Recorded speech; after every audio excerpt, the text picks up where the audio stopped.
ஒரு கம்பெனியோட ஸ்டாக்க வாங்குறதுக்கு முன்னாடி, அது அதிக விலையில இருக்கா, இல்ல கம்மி விலையில இருக்கான்னு சொல்லி கண்டுபிடிக்கிறதுக்காக ஒரு ரேஷியோ யூஸ் பண்ணுவாங்க. அதுதான் பிஇ ரேஷியோ. பிஇ ரேஷியோனா பர்ச்சேஸ் டூ ஏர்னிங் ரேஷியோ அப்படின்னு சொல்லுவாங்க. ஓகேங்களா? பர்ச்சேஸ் டூ ஏர்னிங்ஸ் ஓகேவா? ஸோ பர்ச்சேஸ் வந்து மேல போடுவாங்க நியூமரேட்டர்ல. Purchase divided by earnings. இதுல பர்ச்சேஸ்ன்றது என்ன சொல்லுவாங்கன்னு பார்த்தீங்கன்னா, நம்ம current price of the share. Share வந்து கரண்ட்டா எவ்வளோ பிரைஸ்ல ட்ரேட் ஆயிட்டு இருக்கோ, அந்த வேல்யூவும் டிவைடட் பை ஏர்னிங்ஸ். அந்த ஒரு ஷேர் எவ்வளோ ஏர்ன் பண்ணுது அப்படின்றத டினாமினேட்டர் போடுவாங்க.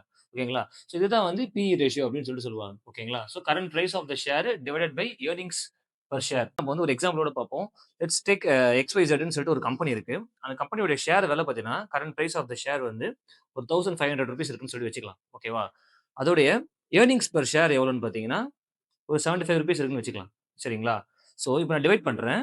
ஸோ 1500 அந்த கம்பெனியோட price of the share divided by 75 அது கம்பெனியோட ஏர்னிங்ஸ் டிவைட் பண்ணும்போது என்ன ஆகும்னு பார்த்தீங்கன்னா, 20 கிடைக்குது. சரிங்களா? ஸோ இதோட பிஇ ரேஷியோ என்னன்னு பார்த்தீங்கன்னா, 20ன்னு கிடைக்குது. ஸோ இந்த 20ன்றது என்ன சொல்ல வருது அப்படின்னா, அந்த குறிப்பிட்ட கம்பெனி ரூ. 1 ஏர்ன் பண்றதுக்கு ஒரு ஷேருக்கு நீங்க ரூ. 20 பே பண்றீங்க அப்படின்னு சொல்லிட்டு அர்த்தம். சரிங்களா?